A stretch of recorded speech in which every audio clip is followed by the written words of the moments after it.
Reformer of the year Nara Chandrababu Naidu గారు నిజంగా perfect award అని చెప్పాలి. రీఫార్మర్ ఆఫ్ ద ఇయర్ అంటే మళ్ళీ రీఫార్మ్ చేస్తూ, కన్స్ట్రక్ట్ చేస్తూ, బిల్డ్ చేస్తూ ఒక రాష్ట్రానికి రాజధానిని, ఎంతోమంది యువతకి ఒక అవకాశాన్ని, రాష్ట్రాన్ని అభివృద్ధి పదం వైపు దూసుకు వెళ్ళడాన్ని రీఫార్మ్ చేస్తూ నిజంగా ఆయన ఎక్స్పీరియన్స్ అంతా కూడా నిజంగా ఆంధ్రప్రదేశ్కి ఈరోజు ఆయన కాబట్టి ఆంధ్రప్రదేశ్ ఇలా నిలబడుతుంది, రేపటికి ఒక హోప్నిచ్చింది అంటే అది కేవలం ఎవరు ఏమైనా అనుకోండి నారా చంద్రబాబు నాయుడు గారు అనేటువంటి ఒక విజనరీ లీడర్ వల్ల. ఎందుకు అంటే ఈరోజు ఆంధ్రప్రదేశ్ ఉన్నటువంటి పరిస్థితుల్లో ఎప్పుడో 12 ఏళ్ల క్రితం ఆంధ్రప్రదేశ్ విభజన జరిగిన తర్వాత ఇప్పటి వరకు అనాథగానే ఉంది.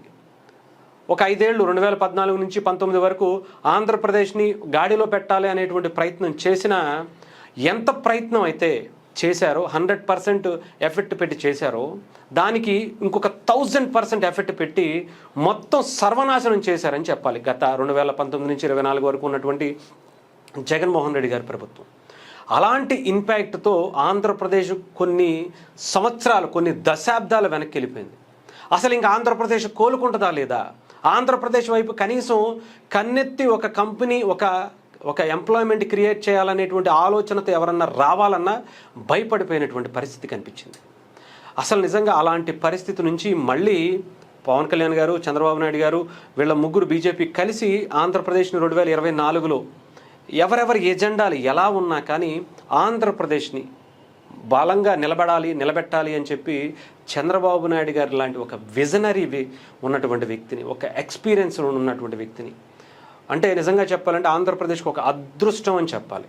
ఎందుకంటే అలాంటి నాయకుడు ఆయన ఇప్పుడు ఆంధ్రప్రదేశ్లో ఉన్నారు కాబట్టే ఆయన ఎక్స్పీరియన్స్, అవకాశం మనం తీసుకోగలుగుతున్నాం, దాన్ని ఈరోజు ఇంప్లిమెంట్ చేయగలుగుతున్నాం అంటే ఆయన ఉండటం వల్ల అది సాధ్యపడుతుంది. అందులో ఎటువంటి సందేహం లేదు.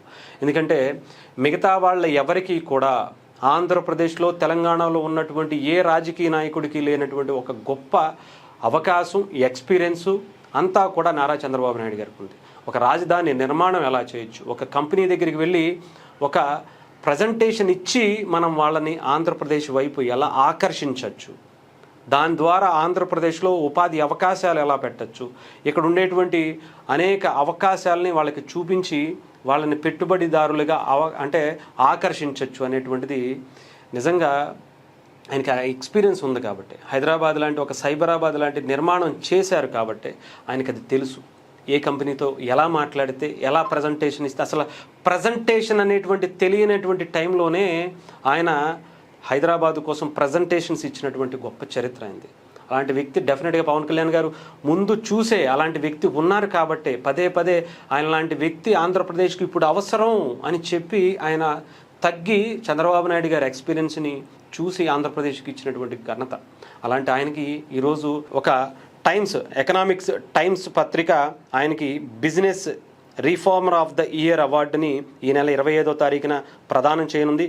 ఎకనామిక్స్ టైమ్స్ 26వ కార్పొరేట్ ఎక్సలెన్స్ అవార్డు ప్రదానోత్సవానికి ముంబైలో నిర్వహిస్తున్నటువంటి పరిస్థితి కనిపిస్తుంది. దీనికి ఆయనను ప్రత్యేక అతిథిగానే కాకుండా అలాగే ఈ అవార్డు ఇవ్వడానికి కూడా ఆయన సిద్ధపడినటువంటి పరిస్థితి కనిపిస్తుంది డెఫినెట్గా. ఎందుకంటే ఆంధ్రప్రదేశ్ యువతలో ఆశలు చిగురించి ఆంధ్రప్రదేశ్ భవిష్యత్తుకి పునాదులు పడుతున్నటువంటి ఈ టైంలో అమరావతి రాజధాని అని చెప్పి శాశ్వతంగా ఒక గెజిట్ నోటిఫికేషన్ తీసుకొచ్చినటువంటి ఘనత, అలాగే పోలవరం పూర్తవుతుంది అనేటువంటి ఒక ఎన్నో దశాబ్దాల కళను నిజం చేసేటువంటి పరిస్థితి, అలాగే చాలా కార్యక్రమాలకు చంద్రబాబు నాయుడు గారు లాంటి ఒక అద్భుతమైనటువంటి నాయకుడు ఉన్నాడు కాబట్టే ఆంధ్రప్రదేశ్ ప్రజలు ఊపిరి పీల్చుకుని హ్యాపీగా డెఫినెట్గా ఆయన చేయగలుగుతాడు, ఆయన మాత్రమే చేయగలుగుతాడు అనేటువంటి ఒక గుండెల మీద ధైర్యంతో చాలా హ్యాపీగా ఉన్నారంటే అది కేవలం చంద్రబాబు నాయుడు గారు అనేటువంటి ఒక లీడర్, ఒక విజనరీ లీడర్ అని చెప్పచ్చు, ఒక